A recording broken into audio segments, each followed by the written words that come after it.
Hello, everyone, and welcome. This is the What's New in ENVI 5.6 and IDL 8.8 webinar. Thanks for joining us this afternoon.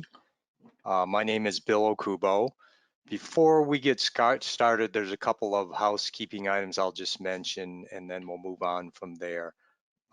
This recording, this webinar, we are recording it. So the lines have been muted. And if you have any questions, you can just in the GoToWebinar dialog there, you can type up a question and we will answer those as best as we can. We'll defer those to the end. And if they're quick ones, we may be able to answer them online. So in addition to recording this, there will be, in a couple of days, we'll send you an email with a link to the recording where it's posted on our website. And then we will send you the slides from the presentation. So you can share those with your fellow ENVI users. And with that, we'll go ahead and get started.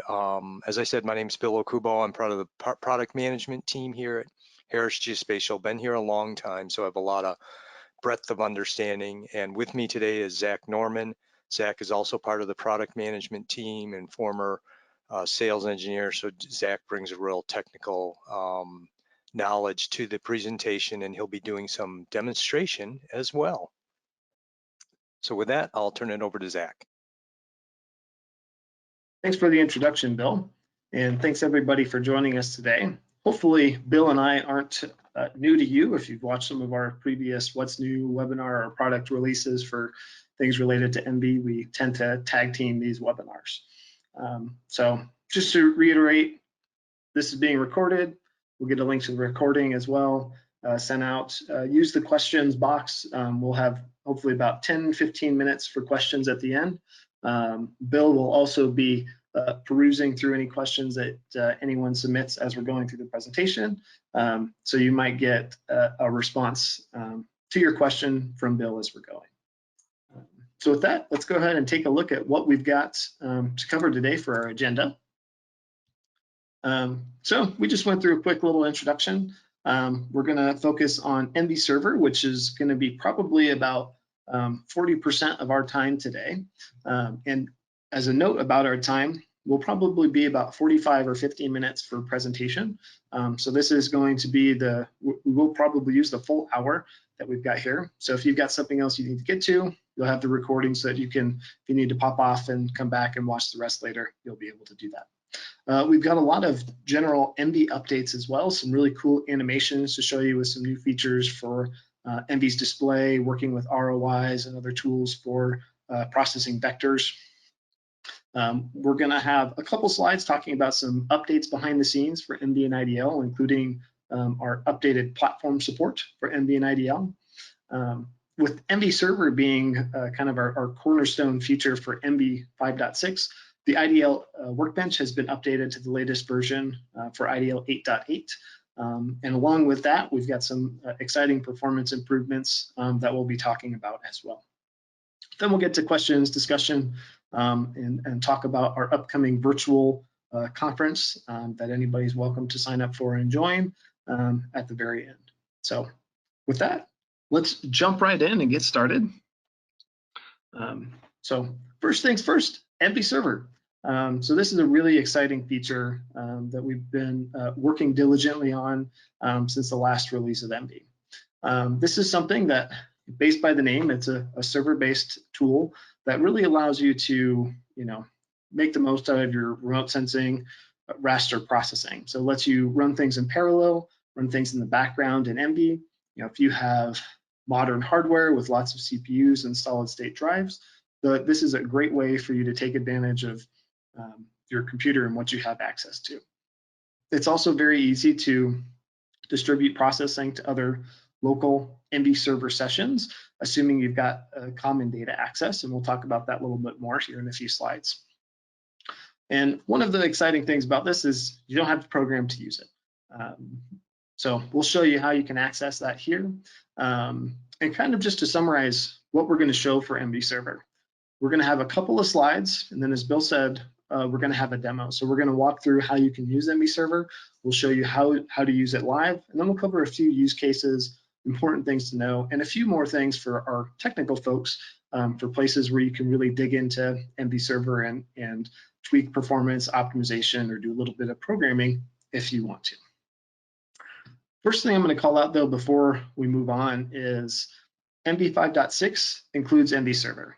There is no additional license or fee or module or anything like that. As long as you have ENVI 5.6, you'll have access to ENVI Server at no additional cost. The other little note all the way on the right, you'll see ENVI is a client for ENVI Server. So that's what we're going to be showing today in our demos, that from within ENVI, we can run processing on ENVI Server, which means that if we have dedicated machines, which you'll see the term ENVI Enterprise, which we'll cover here in probably about 15 minutes, what that means, you can run processing elsewhere. So lots of great things about ENVI Server, and you'll hopefully see that here pretty quick. But with ENVI Server, there's a lot of different ways that you might use this. These are a few kind of use cases or scenarios that you might benefit from if you multitask. Gone are the days of having to wait for ENVI's progress bar to finish before moving on to something else. So you can multitask, do more than one thing at a time in ENVI. And this might really work well for you if you've got lots of data to process, or just maybe your remote sensing workflow takes 20 or 30 minutes. So you can push that to the background and keep using ENVI for other things. The two on the bottom are kind of related, but if you have machines that you use for dedicated processing, maybe they've got fancy GPUs on them, you could have ENVI Server installed on those machines and send that processing from your computer to those remote machines. Now, with both those scenarios on the bottom, you'll see something that says common data access. One of the decisions that we made with ENVI Server is we weren't going to be sending around all your remote sensing data. We know that sometimes, raster imagery can be really large. You could have gigabytes and gigabytes of data, and we don't want to just be sending that and bogging down your network traffic. So there's an assumption here that the machine you're using to submit ENVI Server jobs has the same data access as whatever machine's actually running the processing. So if you have a network, or you could even set this up in AWS with a local network between different machines, as long as you have access to data that both machines can see.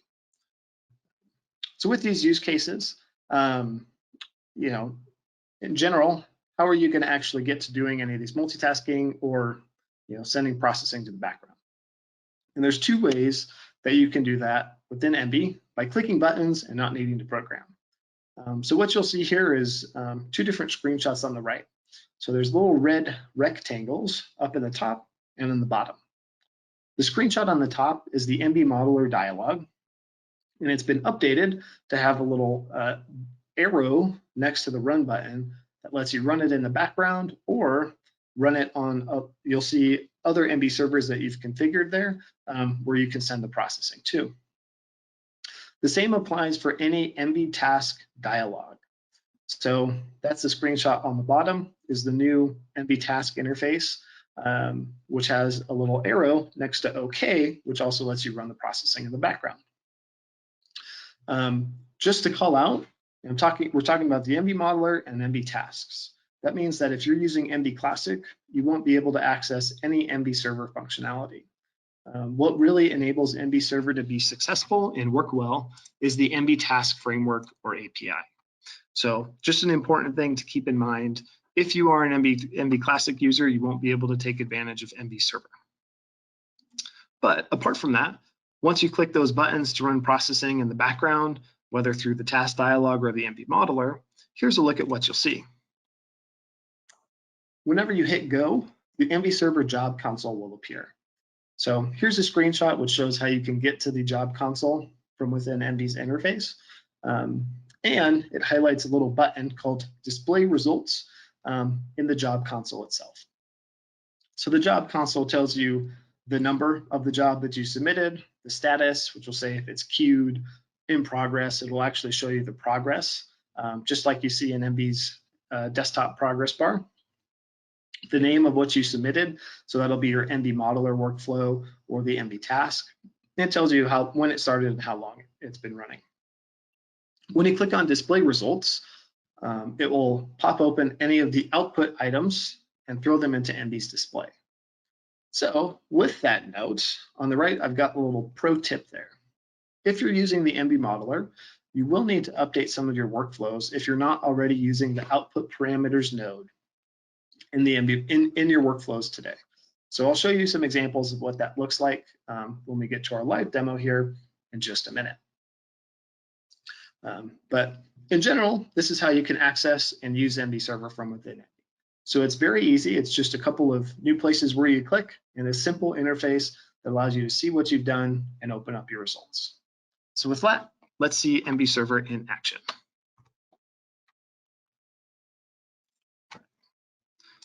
So we're going to start today with the ENVI modeler, and I've got a very simple workflow here.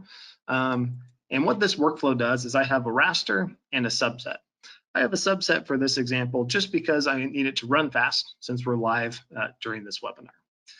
So we take our raster, we subset to a small little area of interest, we calculate a spectral index, and we add that to our view if we were within the ENVI modeler, and we capture our output raster from the spectral index task in our output parameters tab. So first, I'm going to run this here real quick just to show you what we expect to see when we actually run this on ENVI Server. So this happens very, very quickly. Move the ENVI modeler dialog. And this is what we expect to see when I run this on ENVI Server. We just have a simple little NDVI for some Sentinel-2 RGB near infrared data. So it's just 4-band data. And this is what we expect to see. So if I pop back over to my ENVI modeler workflow, I want to call out 2 things before we run, actually 3. So first, I've got these green tabs here for the data manager, view, and a little comment next to them. You can keep any of those nodes that add items to the data manager or ENVI's view when you're using ENVI Server. It's not going to break anything to keep that in, so you don't need to change it. And these can be really helpful if you're trying to debug or optimize some remote sensing workflow. Second thing I want to call out is if I pop open spectral indices here, I have 2 options in the bottom that are really important. I have an output raster, which it'll say file or virtual raster.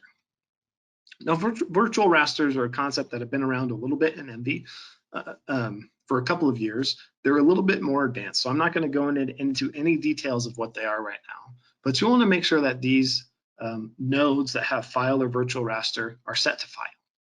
And I'm going to hit OK. And that'll make sure that we write out a file to disk as kind of our result from our processing chain. Now for my output parameters tab, which is the pink one here on the right that I just selected, if I double click on the line that's connected to output parameters, I'll see that I take the output raster from spectral indices and connect that to the output parameters tab itself. So that means that this will be captured so that when I click on display results in the ENVI Server job console, it'll actually pop open the raster for me. All right, so with that, I'm going to go ahead and run this in the background. So right next to run, I can click on the dropdown and select run model in the background. And then my ENVI Server job console will appear. And this will take just a second to finish. It's pretty quick. We picked a pretty quick one on purpose just for our first example. And if I come back over to ENVI, I'm going to clean up my layers a little bit here before I display my result.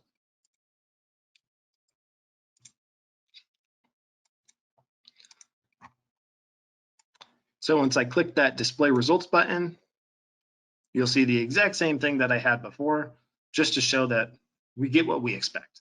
So it's the exact same workflow. All that I'm doing is using output parameters, and I click the little drop down to send the processing to the background. Now, this is really a simple, quick example. What about something that might take a little bit more time? So for this, I have a little deep learning workflow. It's not really a workflow, it's really just running one class. So I previously created a classifier that'll go through and extract clouds with the ENVI Deep Learning module. I'm going to run that in the background because it takes about a minute. So I'm just going to hit go here to run this in the background. And we'll see the ENVI Server job console pops back up, and I'll see a new ENVI Server Deep Learning classification up at the top. I am going to clean up my views and layers here and open up my image so that we're all set to display this once this finishes. But to talk about this ENVI modeler workflow here for a second, I've got output parameters tab as well. In this output parameters tab is connected to the output classification raster from our TensorFlow classification. So I'm just taking the result and that's all I'm working with. It's going to be the exact same as an ENVI classification raster if you're using, traditional remote sensing tools. So both of these are pretty simple examples. I want to show you something that's a little bit more complicated and probably more applicable to ENVI Server and running processing in the background. So here is an ENVI modeler workflow that might look a little bit scary if you're not familiar with the ENVI modeler. But really, this is only doing, I'd say, 3 things. So this is a starting point that I use when I'm using the ENVI modeler for deep learning. All that it does is opens up all our rasters for training, separates them into training and validation, runs our training process, and then all of our images that we're using for validation, it'll classify and collect those in the output parameters so that we can view the results and manually review to see how the model is performing. And this is a great example of something I can push to the background because this might take an hour, or if you have a lot of data, this could take 5 or 6 hours to generate classifiers. So you could even extend this to do all of your data pre-processing. So it would go through and prepare everything for deep learning, converting your vectors to the labels for training. Then you could fully automate your workflow and send it to the background for ENVI Server. So I really like deep learning as a use case for this. I'm a little biased since it's a product I also manage, but it's great because it's a time-consuming process. So it's really easy to send that to the background and be on your merry way.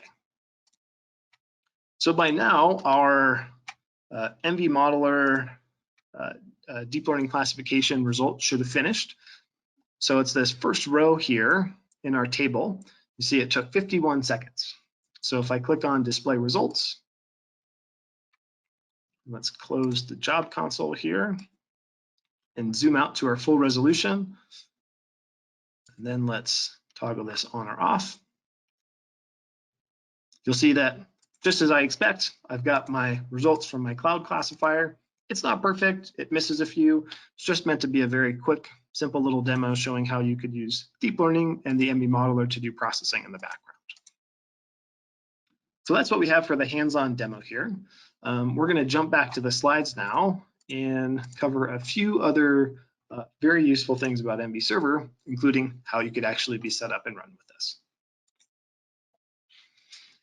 So one of the first ways that we imagine people being able to use ENVI Server is just like we showed before in the first slide on ENVI Server, and like I just used it. I've got ENVI Desktop, which is really a laptop for me, and I have ENVI Server installed on that laptop. I can run my processing in the background and grab my results. Now, apart from this, an important thing to note about ENVI Server is that it gets your desktop module entitlements that you might have. So if you have atmospheric correction or NIDIF or deep learning or feature extraction, you can run that processing on ENVI Server on your machine. There's no additional charge or fee for any of that. But apart from your local machine, because ENVI Server is a server-based technology, you can connect to other machines, very similar to what we already showed. So if you have other instances of ENVI Desktop, you have ENVI Server installed on those ENVI desktops, you can connect to them and run processing, assuming you've got common or access to a common data store. So this brings up 2 important points. First one, ENVI Server itself is not a data store. It's really just that processing, that analytics engine to get you your answers from your imagery, from your data. It's not it doesn't come with a data catalog in and of itself. So either having files on disk, or if you've got like an ArcGIS image server, because you can access those directly within ENVI. Those are 2 different ways that you could connect to data remotely, or maybe you have network drives optimized with solid state drives. That's another great way to share data between different machines. But with ENVI Desktop, here we have one instance, maybe we connect to other machines, so that's kind of scaling out, adding other machines to our ENVI server network. Another way that you could increase your processing is if you just have access to one machine, you can scale up. So you can add additional ENVI servers to your ENVI Desktop instances. Now this is an additional fee to add another ENVI server, but each ENVI server gives you 2 concurrent processes and no fees for modules or anything like that. So if you've got ENVI Desktop, you could add a couple ENVI servers to get 6 or 8 workers based on how many CPUs you have to be off to the races to be running things in parallel. Now, another similar but slightly different use case for how you could use ENVI Server. So just like we were talking about where maybe we've got a network of different machines we want to connect to, but what if you have dedicated machines on premises that you have for processing data? For that, we have a slightly different product that we call ENVI Enterprise, where if you have an instance or like a server class machine where you're just going to be run headless processing, so nothing with the ENVI UI, that's where ENVI Enterprise comes in. So it's very similar setup to ENVI Desktop. It comes with 2 ENVI servers, so you get 4 concurrent processes. And in addition to this, ENVI Enterprise comes with access to atmospheric correction, deep learning, feature extraction, DEM extraction, NIDIF, and crop science. So if you're interested in trying out the modules, this is a great way to dip your toes in. You won't have them on your ENVI Desktop, but you will have them on ENVI Enterprise. So because you can use the ENVI modeler, you can create your workflows on your desktop, send those to an ENVI Enterprise instance to actually do the processing, and then get your results back. Just like the previous example, you've got to have that common data access between the 2 machines in order for this to work. And those are really kind of some of the primary ways that we imagine people will use ENVI Server. I'm sure there's a lot of different configurations or ways that people can set up systems to do this. So if you've got questions, feel free to reach out, let us know. We're happy to help answer any questions that you have about ways that you might be interested in trying this out. But one thing I really do want to call out is as you start including other machines when you're working with ENVI Server or ENVI Enterprise, there's something that's really important. And that is making sure that your configuration, when I say configuration, I mean your ENVI version, your module versions for ENVI are the same between each machine. You don't want to be running, say a version of, Deep Learning 1.0 on your local machine and having ENVI Deep Learning 1.1 on an ENVI Server instance. Stuff's going to fail, things are going to be incompatible. So it's really, really important just to make sure that your system setup is the same. To check that, here's the path through ENVI's UI for how to get there. So in the top left of ENVI, there's a little server. You can click on Manage ENVI Servers. That'll pop up this dialog, and you can click on Info, and you'll get this nice little information dialog that tells you everything you need to know. So just something that's very important to keep in mind. We won't have to worry about this too much since this is the first version of ENVI that we've got ENVI Server. But as we move forward into the future with ENVI 5.6.1 and ENVI 5.7 eventually, we'll have to make sure that when you're upgrading or updating, that you keep everything in sync. So apart from some ways that you can click on buttons, view results, and manually run stuff on ENVI Server, even though I said no programming required, there is an ENVI API that you can use to actually run processing on ENVI Server. So I just wanted to share this as kind of an art of the possible, just to let you know that we've got ENVI API to do this. And when I say art of the possible, is I sat down just to get familiar with the ENVI API, and I made a little object I called ENVI Server Cluster that would go through and split processing up between different machines that I have designated for my cluster of ENVI servers. So if you are an IDL programmer, it's great because there's lots of depth, because you can customize your workflows and find different ways to optimize processing performance, which we'll talk about here in just a second. So this ENVI Server Cluster, that's just an example I did. That's not part of the API. There is a great and simple to use ENVI Server API though, that's very much worth checking out if you're familiar with IDL. Circling back around to performance in ENVI Server, I wanted to share a little use case or scenario with how we can split up processing and try to reduce the amount of time it takes to get our final result. So what I've got here for our performance scenario is working with a full Sentinel-2 scene to calculate 4 spectral indices. And for this, I'm using the same laptop I'm presenting from today. You'll see some information about my machine on the lower left. Windows 10, I've got 12 CPUs, 32 gigs of RAM, and a solid state drive. So a little bit about the scenario here.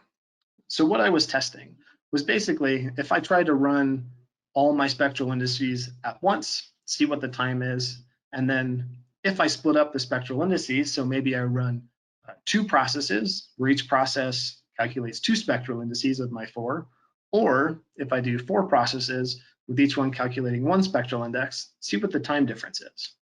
So for this example, we go from 338 seconds down to 200 if we have 2 processes, each churning away to calculate 2 spectral indices, and then 130 seconds if we're running 4 processes, each calculating 1 spectral index at a time.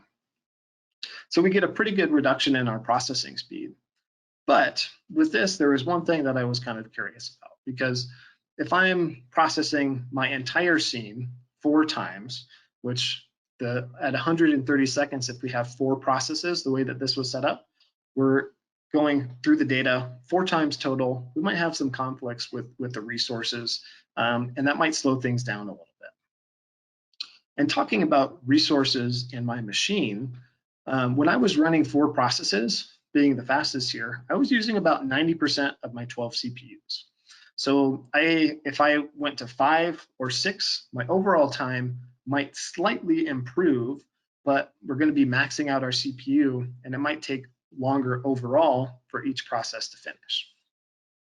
But back to our resource, where if we're trying to read the same data multiple times, there's one pretty easy option for how we could try to optimize this or improve it. And really what that comes down to is how we split up our data.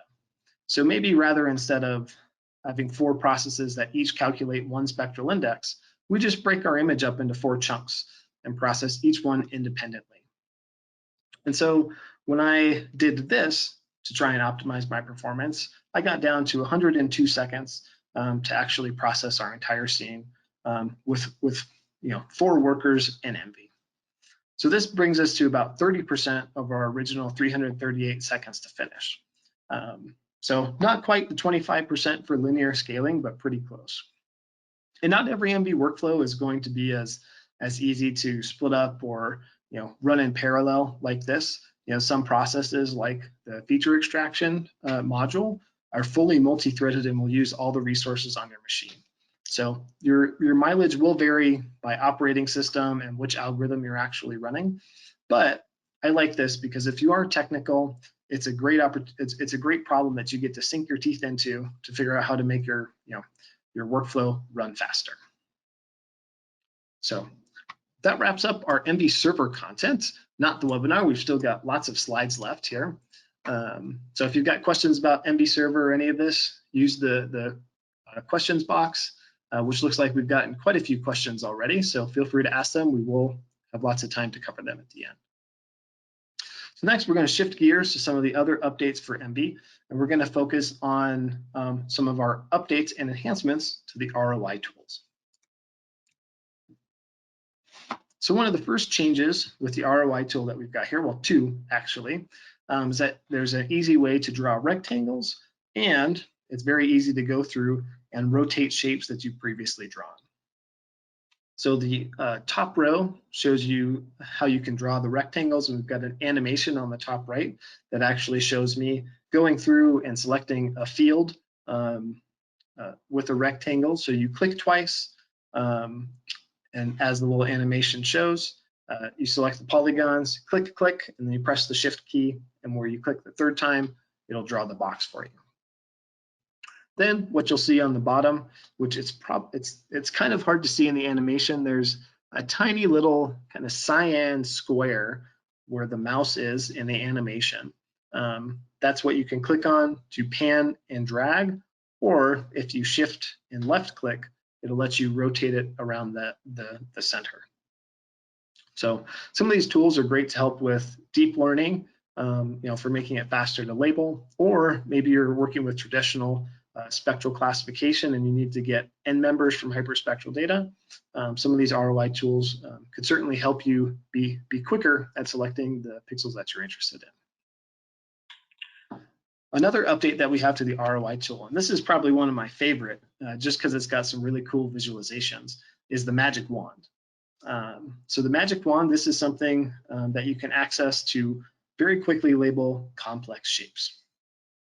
So in the example that you see here, it's real time.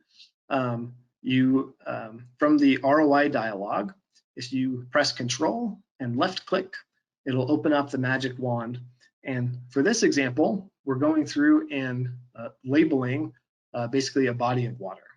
So it's very complex, the body of water that is, and it's got a pretty similar pixel value. So the magic wand does a very simple segmentation, just looking at the pixel values, and then it returns back some geometry that represents your features. I really like this tool. It's great for complex features with deep learning if they're about all the same pixel values. And just a couple more examples showing you how you could actually use the magic wand.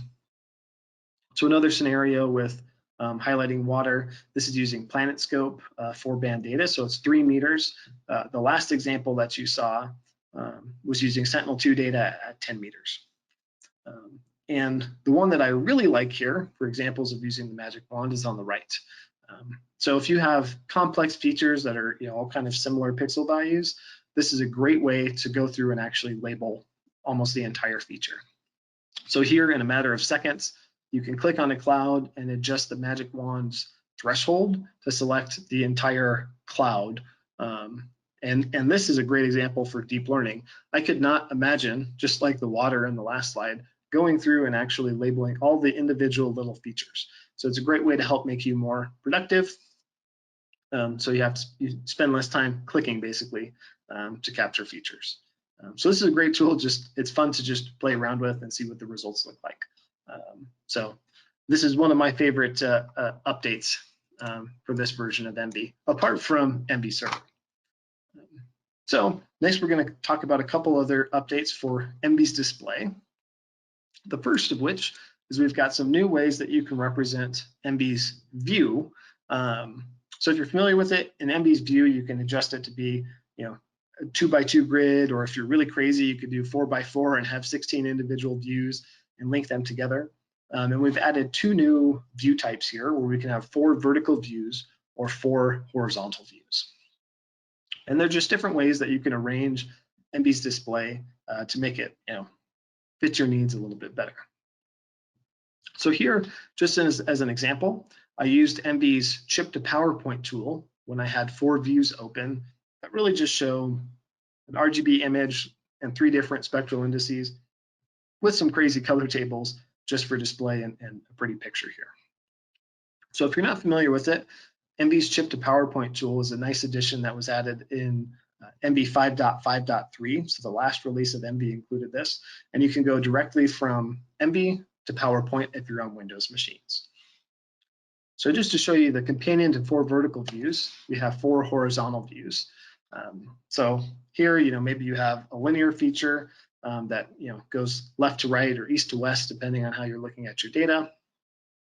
And it's just another way to capture it. So exact same as before from the display and spectral indices, crazy color tables, just to show you what this might look like. So here, horizontally, we can look at a river, which might appear a little bit better in our display.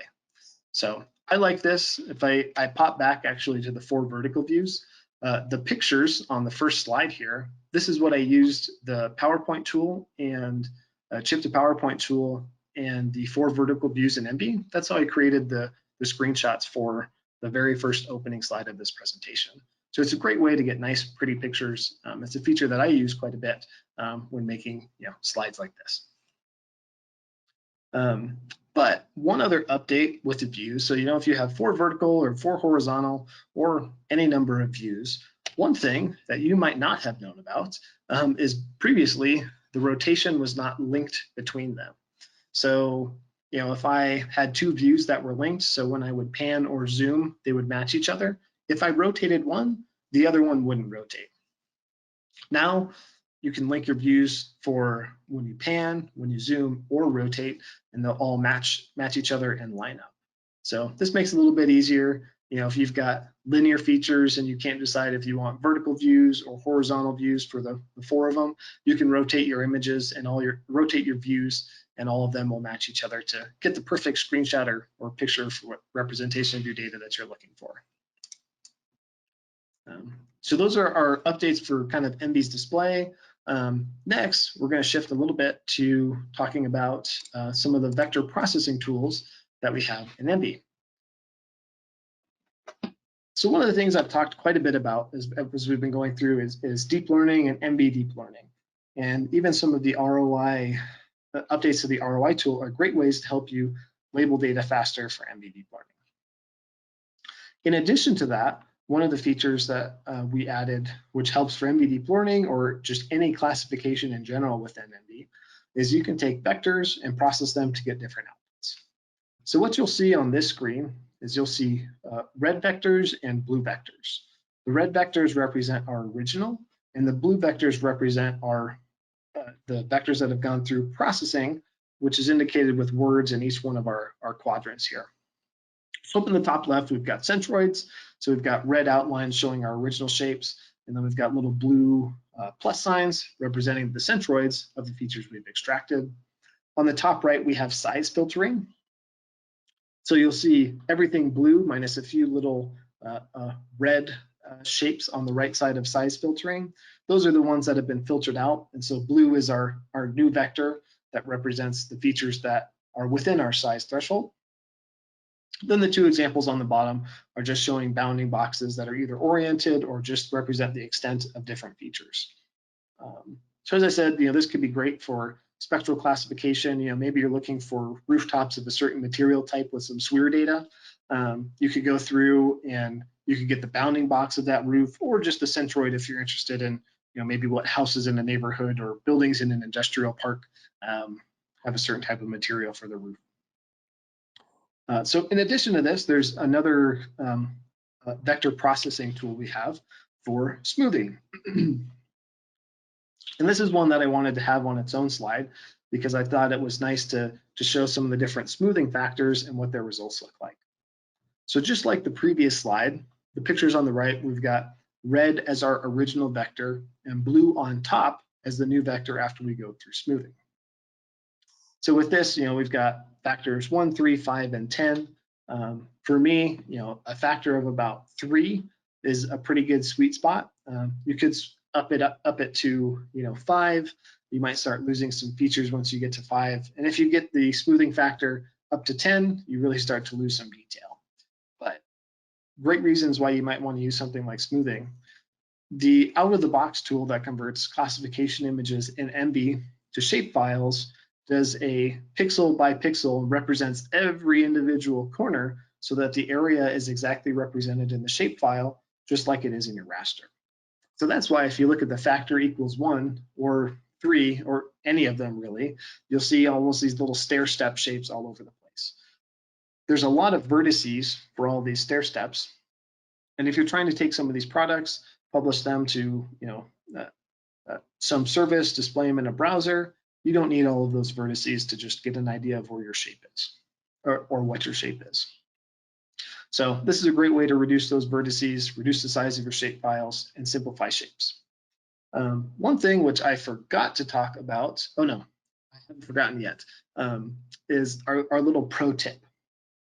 So with some of these vector tools for smoothing and filtering, which you'll see some more of here in just a second, if you want consistent results, I'd make sure that you want to make sure that you reproject your vectors to a coordinate system so that they all have the same units. Otherwise, smoothing can be affected by the units of your data set, so whether that's like decimal degrees or feet or meters or some other unit that you might have. So for example, My personal preference is to work with meters, so I'll reproject vectors to be like a WGS84 with meters as the datum.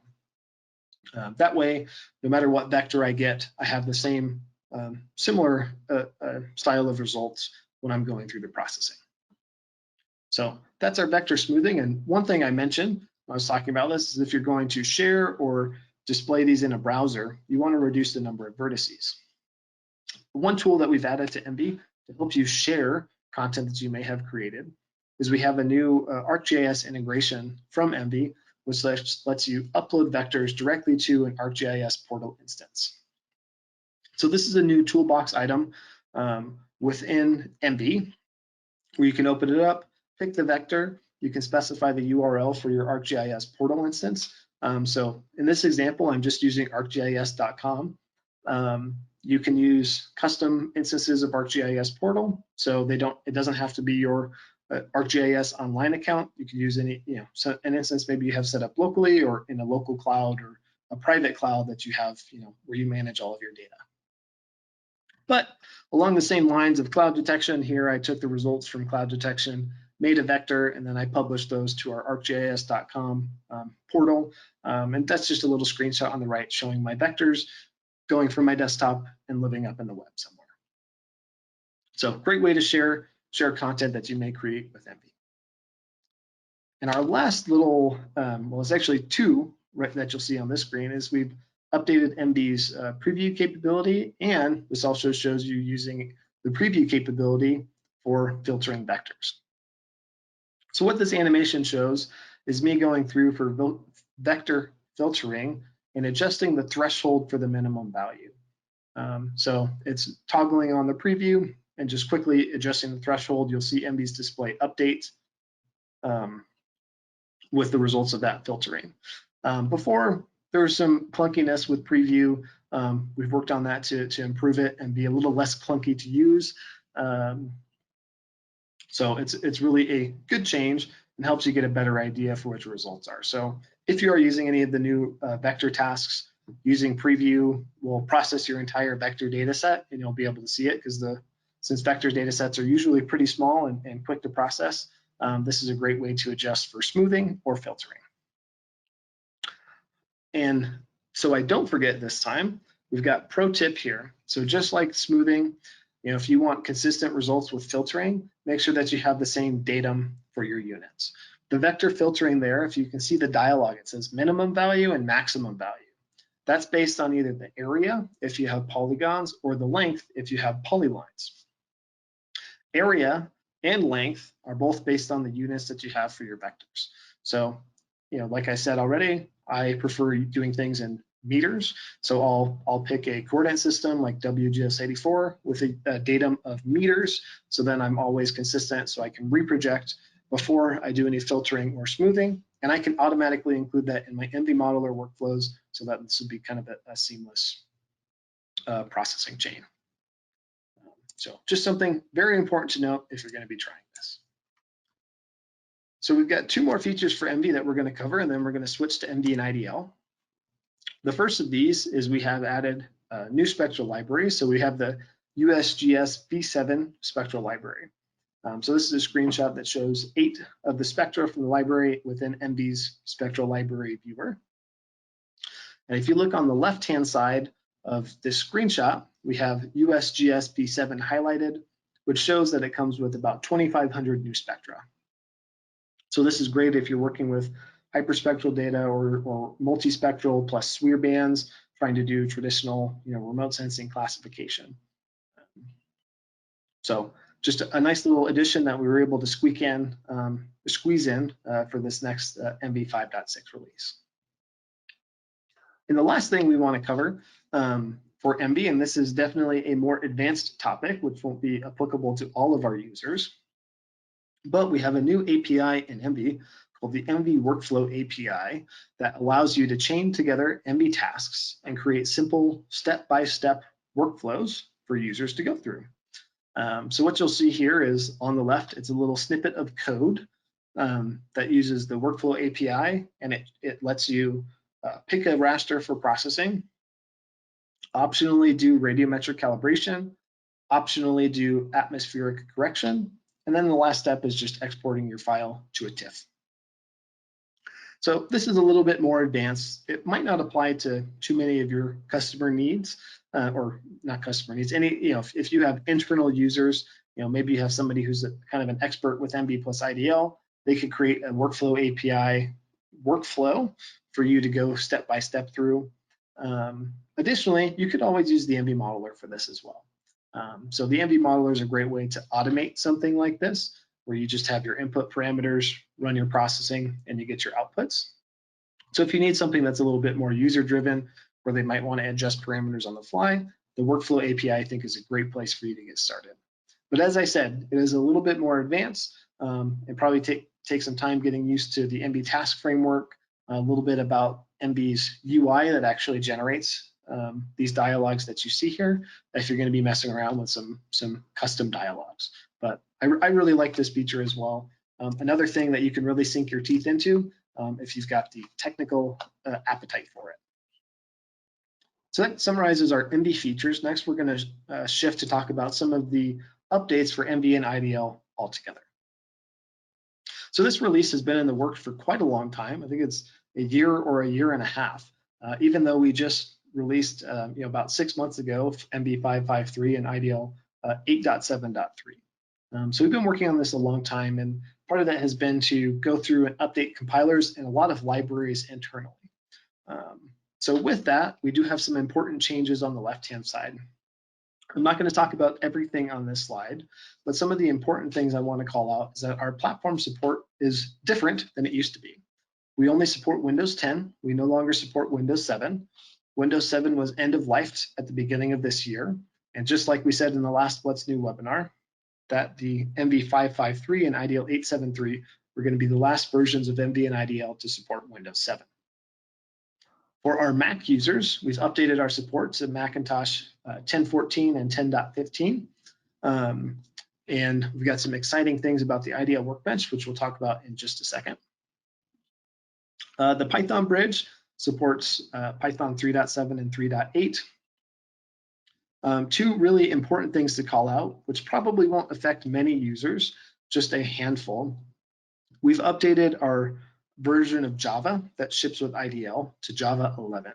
So if you're using the IDL Java bridge, you'll need to recompile any applications with Java 11. The same goes for any custom DLLs or DLMs that you may have previously generated. We're using Visual C++ 2015 instead of 2010 now. So there's going to likely be incompatibilities with DLLs that you've made before.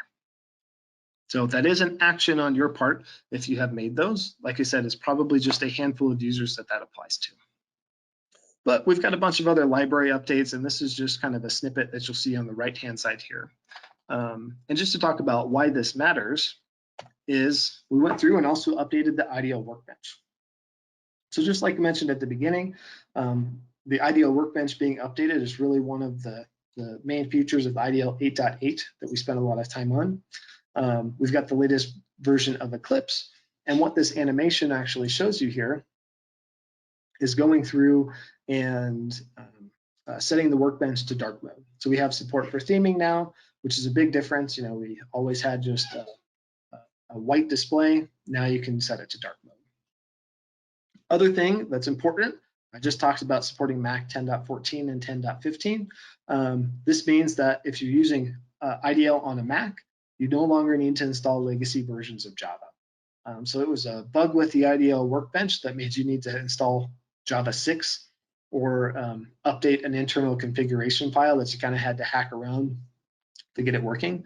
You no longer need to do that, so IDL will seamlessly work on the latest versions of Mac 10.14 and 10.15. Another thing we want to just show here is the old workbench versus the new workbench.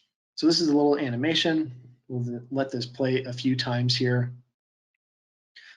Hangs up for a few seconds on each screenshot, just so you can take a look. Important thing to call out is that we have updated our icons. So the resolution is a little bit different between the two screenshots, but our icons are smaller, and we're actually just using what Eclipse ships with.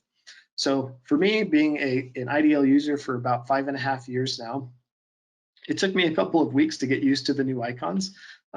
So I'm guessing if you've been a user for a while, it'll take you a little bit of time as well. So, you know, just to call that out, if you love IDL just like we do, you know, probably take a little bit. It took me a little while. I'd have to think about which icon represented what, you know, action for compile, run, or stop.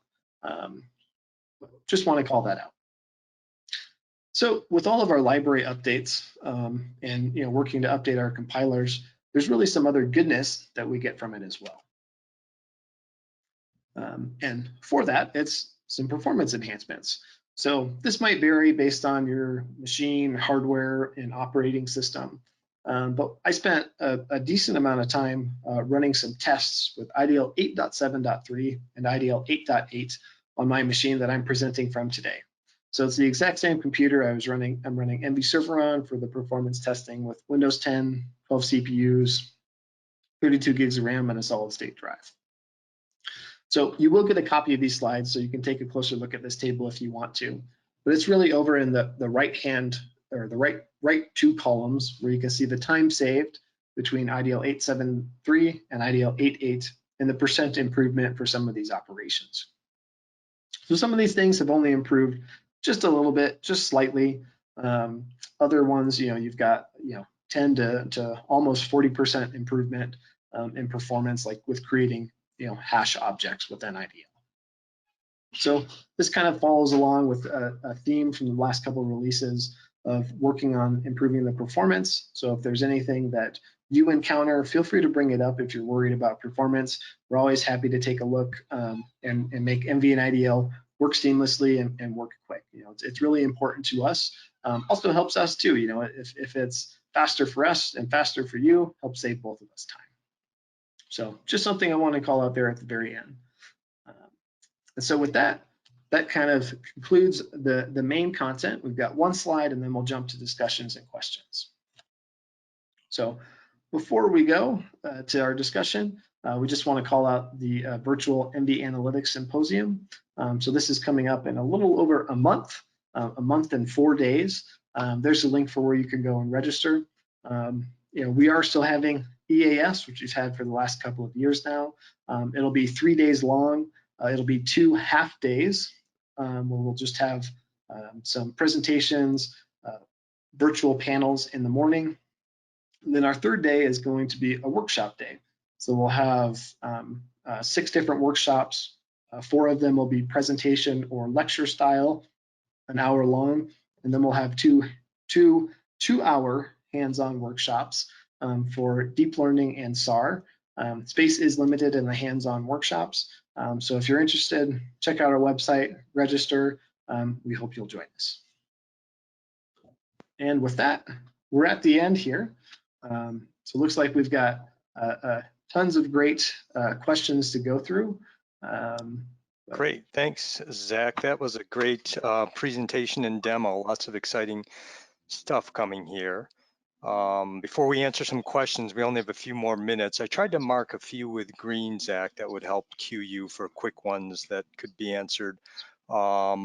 Once again, I just want to mention again that we will follow up this webinar with an email with a link to the recorded presentation and with the slides. And there was a couple of quick ones I could answer, Zach, to give your voice a break for a moment. The ENVI 5.6 and IDL 8.8 release, we expect to be done very soon. We're wrapping up on testing right now, and fingers crossed we'll have this available by the end of the month. Okay, so it's right around the corner. The other one that I can answer is the where are we at with IDL for this forthcoming at the recent Apple Developers Conference. They mentioned this Mac next version and architecture that's ARM-based architecture, and will IDL run on that? So we are a development partner with Apple. We've applied for the Apple Developers Kit to give us early access to looking at that release, and if we are accepted into that, we'll have, you know, some earlier access to be able to take a look at what all is involved to do that port. And then we will also gauge what's happening in the marketplace as well with that. So it's not probably something that will happen overnight, but we are looking at that, and presumably we will know more as we get closer to that Mac OS and architecture update release. So with that, Zach, I guess I'll throw it back over to you if there's any other questions you can answer quickly. Sure, yeah, good question. We've got a couple of them about ENVI Server, which I think I'll tie into one big answer. So there's a question about if the ENVI modeler is running on my local computer or not, and how much processing runs on ENVI modeler versus, or my desktop session versus ENVI Server. So everything that I was showing with ENVI Server was just happening on my local computer. So when I would click run and run it, the very quick spectral index example that only took a few seconds, that was local, just on my machine in the foreground of ENVI. So if that was a really, really big data set, it would block my ENVI session. I'd have a little progress bar going by that I'd have to wait to finish until I moved on to whatever the next step of my processing chain would be. Whereas you can send all that stuff to ENVI Server so that you can continue using ENVI as you were before. And that's something that you have control over as a user. So it's your choice if you want to run it in the foreground or in the background. And when you do run stuff in the background, you can run with as many concurrent processes as you have access to. So out of the box with ENVI 5.6 and included at no additional cost or license fee, you can do, you'll be able to do two things at a time, kind of in parallel in the background with ENVI. So you could do two things in the background and one thing in the foreground with ENVI, to get through all your processing. If you had more than that, you could absolutely use more. So I use sometimes between 6 or 8 different concurrent processes to get through data quickly. One of the things that's really important to consider is the type of processing that you are doing. For my spectral index example, I was using about 90% of my 12 CPUs when I ran four processes in parallel. So, if I had more than 4, overall my processing time is probably going to slow down a little bit because I'm going to be out of CPUs for everything to use. So you might have to do a little bit of experimenting depending on what workflow that you're actually running. But for the most part, 3 to 4 CPUs is probably a pretty safe bet for ENVI processes. Most ENVI processes are fairly lightweight, which is a great way to it allows you to run multiple processes in parallel on the same machine without consuming all of your resources. We've got another good question here about, will the magic wand also be available in IDL? Fun fact for the person who answered that or asked that question, the magic wand is actually completely based in IDL, and I believe it is the region grow function that's actually used for the magic wand. So if you are familiar with IDL and region grow, you can create the magic wand yourself. Basically, you give it a point and a threshold, and it will find all of the neighboring pixels in an array that represent the same sort of clump of tools or features. Another question here, so we've got, will the magic wand tool create an exportable polygon in a feature class? So one thing that's important to call out is if you're not familiar with ENVIs and ENVI ROIs, so the kind of out-of-the-box vectors that we use in ENVI are ENVI ROIs. So we're not necessarily creating feature classes, but separate groups of ROIs that represent different features that you're interested in. You can then export those to a shapefile. You can do that with a ENVI modeler or by clicking a few little buttons within ENVI's interface for the ROI tool. Let's see, any other good questions that you think we need to answer, Bill? Well, there's tons there, but we're already at 1 o'clock here our time, so I think we need to wrap up at this point in time. So thank you everyone for joining us today. I hope this was helpful to you. Stay tuned for ENVI 5.6 and IDL 8.8 to be released shortly in the next couple of weeks, and we will be letting you know about that. Thank you. Right. Thanks, everyone. Thanks for joining us.